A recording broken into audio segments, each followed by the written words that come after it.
hi friends welcome to रेन्ना समयल इनके என்ன சமையல் பார்க்க போறோம்னா ரொம்ப சுவையான வெண்டைக்காய் மசாலா சாதம் கூடவே கோவக்காய் பொரியல் தான் ரெண்டுமே ரொம்ப சுவையா இருக்கும் இந்த வெண்டைக்காய் சாதம் கோவக்காய் பொரியலை குழந்தைங்க ரொம்ப விரும்பி சாப்பிடுவாங்க ஸ்கூலுக்கு குழந்தைங்களுக்கு நம்ம கொடுத்து விட்டோமா கொஞ்சம் கூட மிச்சம் வைக்காம சாப்பிட்டு வருவாங்க எளிமையான முறையில் ரொம்ப சுவையா செய்யக்கூடிய வெண்டைக்காய் மசாலா சாதம் கோவக்காய் பொரியல் எப்படி செய்யறதுன்னு வாங்க பார்த்துடலாம் வெண்டைக்காய் மசாலா சாதம் பண்ணுறதுக்கு 2 ஸ்பூன் அளவுக்கு எண்ணெய் சேர்த்துடலாம் எண்ணெய் சூடாயிட்டு 1 ஸ்பூன் அளவுக்கு சீரகம் சேர்த்துடலாம் சீரகம் சேர்த்து வெண்டைக்காய் சாதம் செய்யும்போது நல்ல சுவையாக இருக்கும் பொடியாக நறுக்கின ஒரு பெரிய வெங்காயம் கொஞ்சமாக கருவேப்பிலை எல்லாத்தையும் சேர்த்துட்டு நல்லா வதக்கிடலாம் வெங்காயம் நல்லா வதங்கிடுச்சு இப்போ இதில் நம்ம பொடியாக நறுக்கி வச்சுருக்கிற வெண்டைக்காய் சேர்த்துடலாம் வெண்டைக்காய் சேர்த்துட்டு இந்த எண்ணெயிலே நல்லா வதக்கிடலாம் அப்போ தான் நல்ல சுவையாக இருக்கும் வெண்டைக்காய் எண்ணெயிலே நல்லா வதங்கணும் அந்த மாதிரி நல்லா வதங்கி வரும்போது தான் அந்த வழுவழுப்பு தன்மை இல்லாமல் நல்ல சுவையாக இருக்கும் வெண்டைக்காய் சாதம் தண்ணிலாம் எதுவுமே சேர்க்கக்கூடாது எண்ணெயிலேயே தான் எல்லாத்தையும் நல்லா வதக்கணும் வெண்டைக்காய் நல்லா வதங்கி வந்துருச்சு இப்போ இதில் மசாலா தூள்லாம் சேர்த்துக்கலாம் தனி மிளகாய் தூள் 1/2 ஸ்பூன் சேர்க்குறேன் குழந்தைங்க சாப்பிட்ணுன்றதுக்கு நான் காரம் குறைவாக சேர்த்துருக்கேன் மஞ்சத்தூள் 1 ஸ்பூன் கரம் மசாலா 1/2 ஸ்பூன் சாதத்துக்கு தேவையான அளவுக்கு உப்பு எல்லாத்தையும் சேர்த்துட்டு நல்லா வதக்கிடலாம் மசாலா வெண்டைக்காய் ரெண்டுமே சேர்ந்து நல்லா வதங்கணும் நல்லா வதக்கிடலாம் நம்ம சேர்த்த மசாலா வெண்டைக்காய் உப்பு எல்லாமே சேர்ந்து நல்லா கலந்து வதங்கிருச்சு நல்லா வதக்கிக்கிட்டே இருக்கணும் வெண்டைக்காய் இன்னுமே நல்லா வதங்கி நல்லா சுருண்டு வரணும் வெண்டைக்காய் நல்லா வதங்கி வந்துருச்சு இப்போ நம்ம அடுப்பு ஆஃப் பண்ணிடலாம்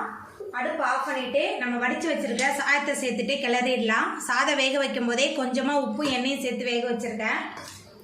சாதத்தை சேர்த்துட்டு நல்லா கலந்து விட்டுறலாம் சாதத்தை சேர்த்துட்டு நல்லா கலந்து விட்டாச்சு நல்ல உதிரி உதிரியான மசாலா வெண்டைக்காய் சாதம் சூப்பராக ரெடி ஆகிட்டு கோவக்காய் பொரியல் பண்ணுறதுக்கு முதல்ல எண்ணெய் சேர்த்துடலாம் எண்ணெய் சூடாயிட்டு இதில் கொஞ்சமாக கடுகு சேர்த்துக்கலாம் கூடவே கொஞ்சம் உளுத்தம்பருப்பு கடுகு உளுத்தம்பருப்பு நல்லா பொரிய ஆரம்பிச்சிருச்சு பொடியாக நறுக்கின ஒரு பெரிய வெங்காயம் சேர்த்துக்கலாம் கூடவே 3 பச்சை மிளகாய் கொஞ்சமாக கருவேப்பிலை